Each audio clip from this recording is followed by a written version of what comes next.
On the morning of July 25, 1945, inside a quiet room thick with cigarette smoke and unspoken dread, a single piece of paper crossed President Harry S. Truman's desk. It was not marked top secret in red ink. It did not describe the blast radius in miles. It did not list the names of cities. It simply authorized the use of a weapon no human being had ever seen before. By signing it, the United States would decide not just how World War II would end, but how every war in human history would be fought from that moment forward. This was not a moment of triumph. It was a moment of calculation. And inside the 1945 war room, there were no heroes, only men counting the dead before they fell. More human life than any conflict in history. Europe lay in ruins. Cities that had stood for centuries were reduced to ash and twisted steel. The Nazi regime was collapsing under the relentless advance of Allied forces, and in May, Germany surrendered unconditionally. But the war did not end. In the Pacific, Japan fought on alone, isolated, starving, and yet utterly unwilling to surrender. For American leaders, this created a terrifying paradox. The enemy was beaten, but refused to admit it. By 1945, Japan's navy was destroyed. Its air force was crippled. Its cities were burning nightly under American bombing campaigns. And still there was no surrender. Why? Because Japan was not fighting to win. Japan was fighting to make victory too costly to accept. Military planners in Tokyo believed that if they could inflict catastrophic casualties on an American invasion, the United States might agree to a negotiated peace, preserving Japan's imperial system and avoiding unconditional surrender. This strategy had a name: Ketsugo Decisive Operation. Its premise was simple and horrifying. Turn the Japanese homeland into a killing field. Mobilize civilians, including women and children. Force the enemy to drown in blood before reaching Tokyo. American commanders did not need to imagine what an invasion of Japan would look like. They had already seen it. Iwo Jima, a volcanic island 8 square miles wide, defended by 21,000 Japanese soldiers. Nearly every defender fought to the death. American casualties, 26,000 with nearly 7,000 dead. Okinawa was worse. Over 180,000 Japanese soldiers and civilians died.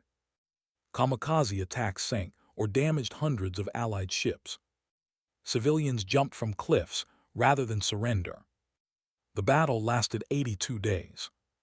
When it ended, U.S. commanders reached a grim conclusion.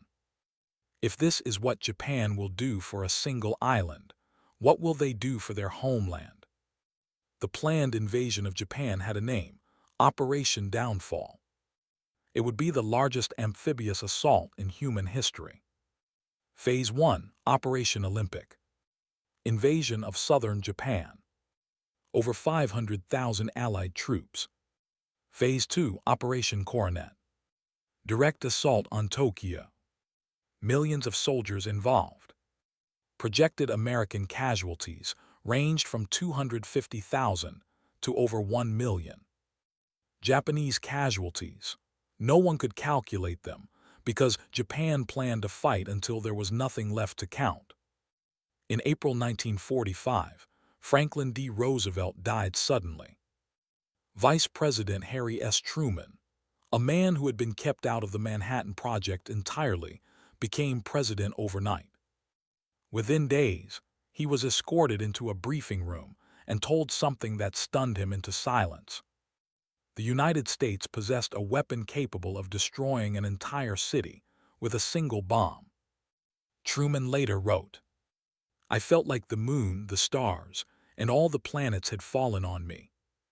This was not power, it was responsibility at a scale humanity had never faced.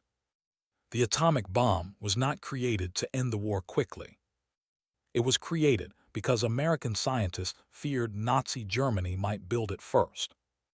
By 1945, Germany was gone, but the weapon remained. Now the question facing the war room was unavoidable. Do we use it, or do we invade Japan and accept the dead? There would be no correct answer.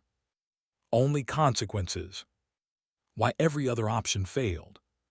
Inside the American war room in mid-1945, the war was no longer discussed in terms of victory or defeat. It was discussed in numbers, casualty projections, shipping capacity, medical evacuation limits, grave registration units. The language was clinical because the reality was unbearable. General George C. Marshall, Army Chief of Staff, had learned a hard lesson over 3 years of global war. Wars are not decided by bravery alone. They are decided by logistics and loss tolerance. And Japan had demonstrated something terrifying. They had no loss limit. Officially, Okinawa was a military success. Unofficially, it terrified everyone who studied it.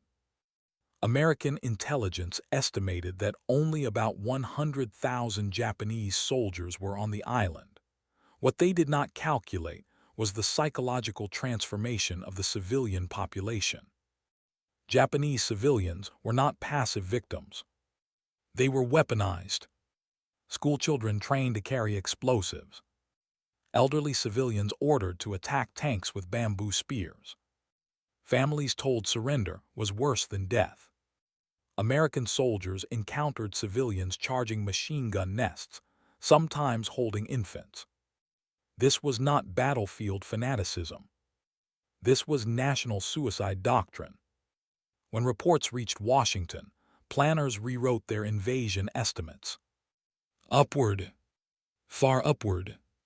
The invasion of Japan was not hypothetical. It had timetables, beach maps, unit assignments. Hospitals were already planning bed capacity. The War Department quietly began stockpiling. Purple Heart medals, coffins, morphine. The Purple Hearts ordered in 1945 would last the U.S. military into the 21st century. That fact alone told the real story. Marshall's staff ran repeated simulations. Each time the outcome changed slightly. But the conclusion never did. The invasion would succeed. And it would break the United States Army in the process. Harry Truman had been president for less than 4 months when he faced the most destructive decision in history. He did not have Roosevelt's long familiarity with the war. He did not have years of psychological preparation. What he had was responsibility. And every military briefing ended the same way. Mr. President, there is no bloodless option. If Truman delayed, American soldiers died daily in the Pacific. If he invaded, they would die by the hundreds of thousands. If he used the atomic bomb, civilians would die instantly, in numbers no one could fully predict. Every path led through death. The question was which death ended the war fastest. Historians often ask, were there other options? Inside the war room, they were discussed in detail. By 1945, American B-29 bombers were already destroying Japanese cities. Tokyo's firebombing in March killed more people than either atomic bomb would. But firebombing had a problem. It did not break Japan's will. The government relocated, the military dispersed. The civilian population absorbed the punishment and endured. Firebombing killed, but it did not decide. Some scientists suggested detonating the atomic bomb offshore or in an uninhabited area. The war room rejected this quickly. Reasons: the bomb might fail. Japan might dismiss it as propaganda. There were only 2 operational bombs. A failed demonstration would destroy deterrence. The bomb was a message. Messages only work if they are undeniable. Japan demanded one condition above all others: preservation of the emperor. American leadership feared this would signal weakness. After years of total war, unconditional surrender was not just policy, it was principle. If Japan kept its imperial system intact, future militarism remained possible. The war room believed half measures would only delay the next war. The Soviet Union had promised to enter the war against Japan in August 1945. Some advisors argued that Soviet invasion of Manchuria might force surrender. But this option carried a new danger. Every week of delay meant more American dead, more Japanese dead, more Soviet expansion in Asia. Truman understood something crucial. Ending the war quickly also meant limiting the post-war map. Contrary to myth, there was no shouting match about morality in the war room. There was something worse. Silence. Everyone knew what the atomic bomb would do, even if no one fully understood it. Secretary of War Henry Stimson struggled openly with the decision. So did several scientists. But no one offered a better alternative that saved lives overall. In private memos, the logic repeated again and again. This weapon may end the war in days instead of months. And months meant hundreds of thousands of graves. While debates unfolded in Washington, soldiers trained for an invasion they knew would be catastrophic. Letters home spoke of dread, not glory. Veterans of Okinawa openly said, "We won't survive Japan." This mattered. Truman was not deciding in abstraction. He was deciding for men whose names he would never know. By late July 1945, the war room had reached an unspoken consensus.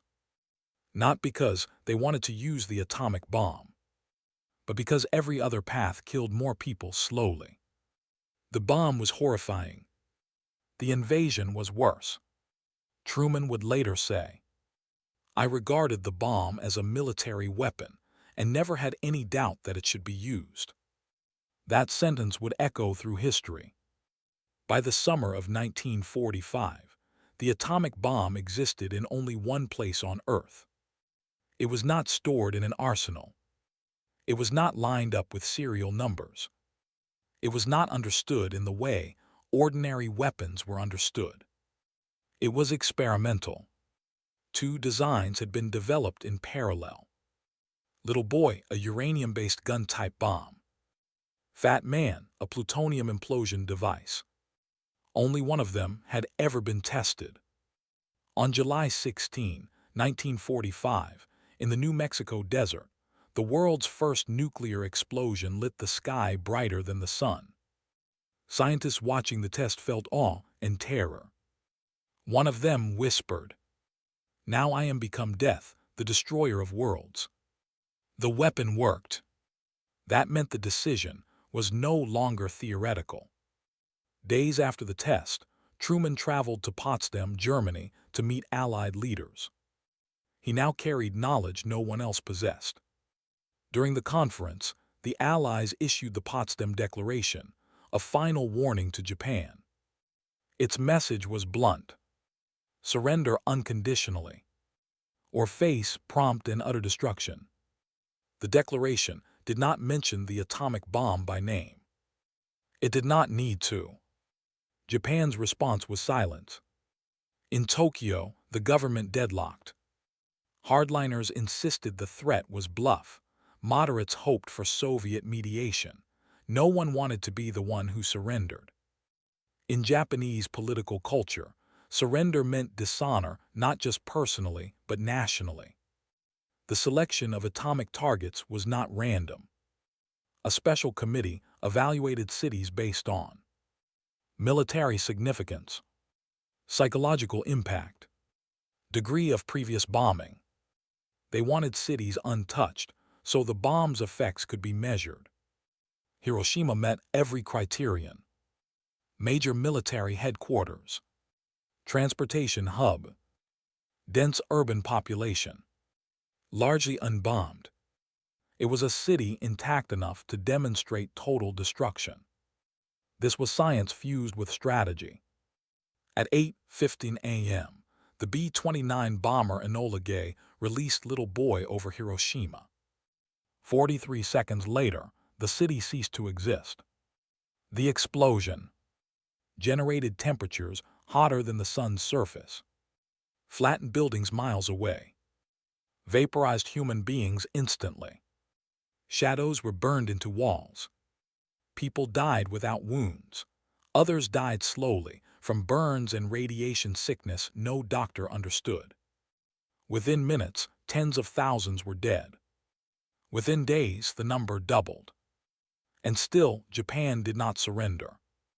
This fact confuses many people. Why didn't Hiroshima end the war? Because the Japanese leadership did not fully comprehend what had happened. Communication lines were destroyed. Reports were fragmented. Some leaders believed it was simply another large bomb.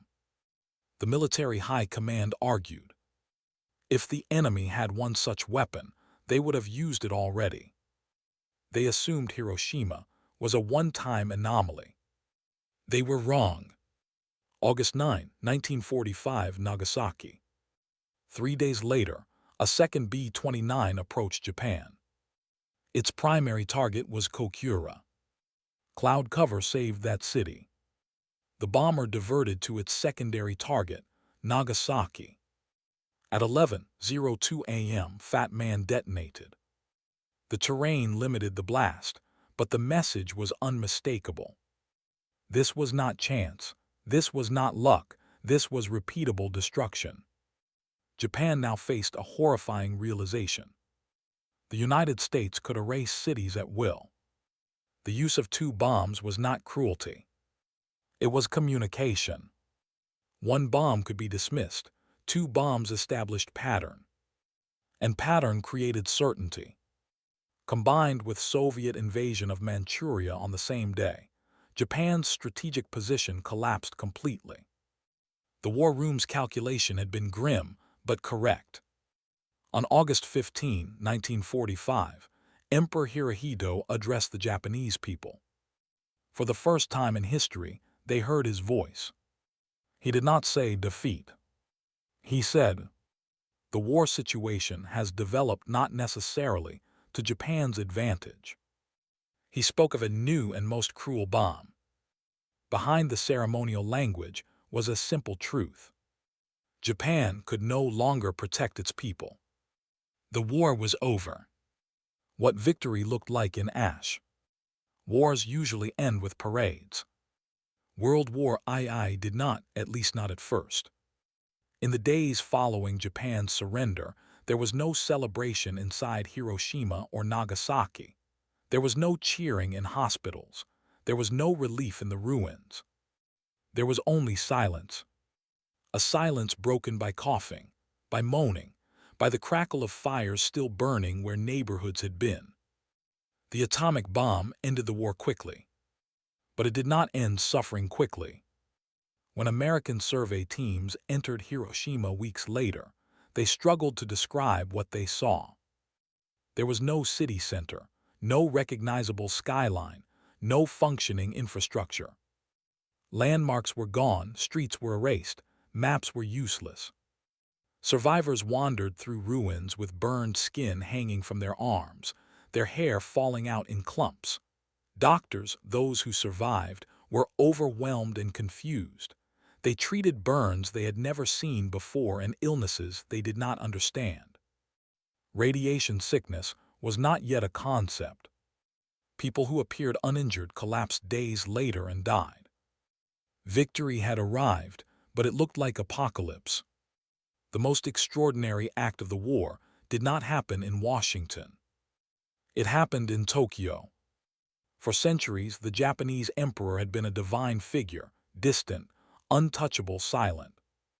Now Hirohito faced a choice no emperor before him had ever faced. Continue the war and watch Japan cease to exist. Or surrender and break the spiritual foundation of the empire. The Japanese Supreme War Council was deadlocked even after Nagasaki. Hardliners demanded continued resistance. Some officers attempted a coup to prevent surrender. It failed narrowly. In the end, it was the emperor himself who intervened. He chose surrender not for strategy, not for honor, but for survival. That decision saved millions of Japanese lives. And it ended the war. In the United States, the initial reaction was not guilt. It was relief. Church bells rang, factories stopped work, families celebrated the return of sons who would never invade Japan. For millions of Americans, the atomic bomb meant one thing: my child is coming home. This mattered. Historical judgment often forgets the emotional reality of 1945. America had lost over 400,000 lives in the war. Every family knew someone who had not returned. The bomb ended that waiting. Reflection would come later. President Truman addressed the nation with calm certainty. He framed the atomic bomb as a continuation of war, not a departure from it. He did not apologize, he did not boast. He justified. Truman believed, and would always believe, that he had saved lives by ending the war when he did. Years later, when asked if he regretted the decision, he answered, "I sleep well." History would debate that sentence endlessly. Even before the war officially ended, the scientists who built the bomb began to fracture. Some felt pride, some felt horror, many felt both at once. They had raced to build the weapon out of fear, fear that Nazi Germany might get there first. Now Germany was gone, and the weapon had been used anyway. A question echoed through laboratories and universities. What have we unleashed? The Manhattan Project ended, the atomic age began. For years after the war, survivors of Hiroshima and Nagasaki, the hibakusha, were largely ignored. They suffered chronic illness, social stigma, psychological trauma. Many were afraid to speak. Their stories did not fit the clean narrative of victory. But history does not stay silent forever. Their voices would eventually force the world to confront the human cost of nuclear weapons, not as numbers, but as lives permanently altered. World War II ended officially on September 2, 1945. The ceremony aboard the USS Missouri was formal and restrained. There was no joy in Japan's delegation. There was no triumphalism from American commanders. Everyone present understood something instinctively. This war had ended differently. A line had been crossed, and there was no going back. When the war ended, the world exhaled. Then it froze. For the first time in human history, a single nation possessed the power to destroy entire cities in seconds. There were no treaties, no doctrines, no rules. Only a fact. The atomic bomb existed, and it worked. Military victory had arrived hand in hand with existential fear. The alliance that defeated the Axis powers began to fracture almost immediately. The Soviet Union had witnessed Hiroshima and Nagasaki not as endings, but as warnings. Stalin did not express shock. He accelerated his own nuclear program. American intelligence soon realized the truth. The atomic bomb had not ended war. It had changed its shape. American strategists now faced a new paradox. The weapon that ended World War II could not be used casually again, because if everyone had it, using it meant mutual annihilation. Thus emerged a concept that would dominate global politics for decades: deterrence. The logic was brutally simple. If war meant extinction, rational nations would avoid it. Peace would be maintained not by trust, but by fear.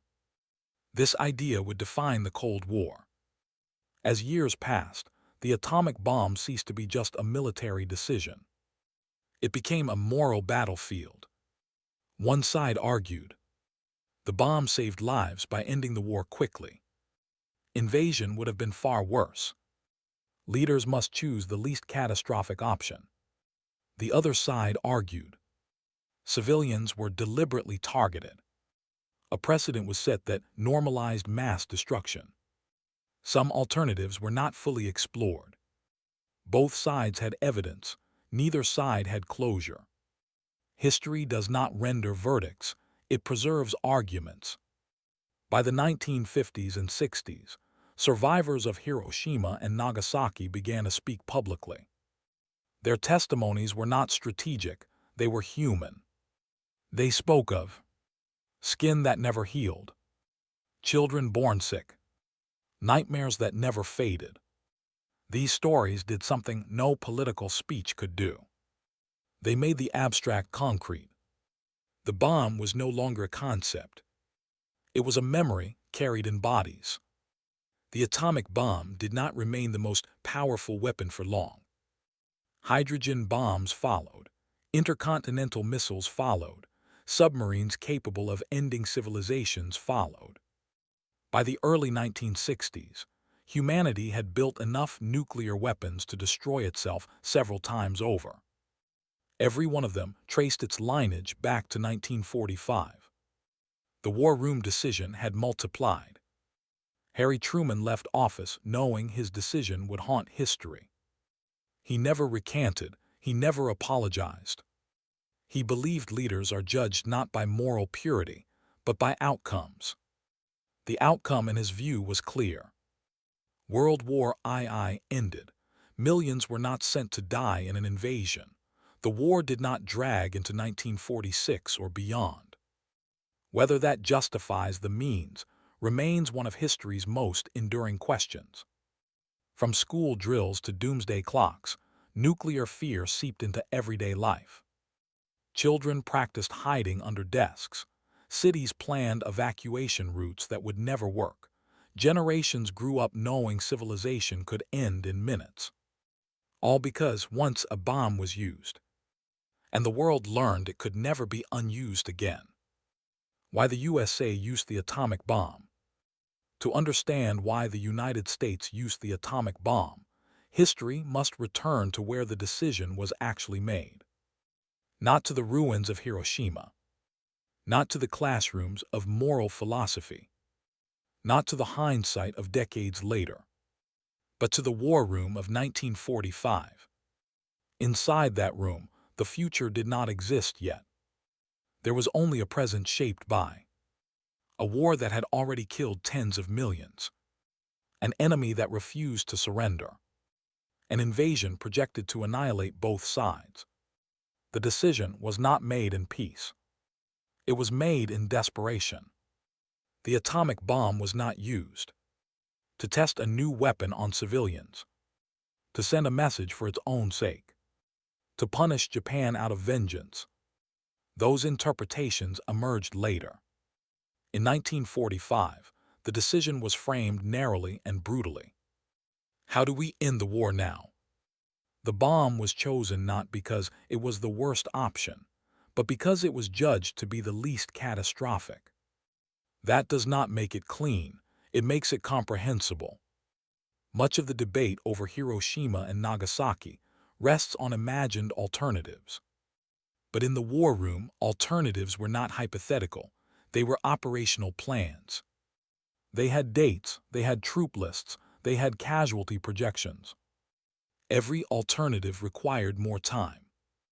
And time meant more bombing, more starvation, more soldiers dying daily, more civilians caught between collapsing systems.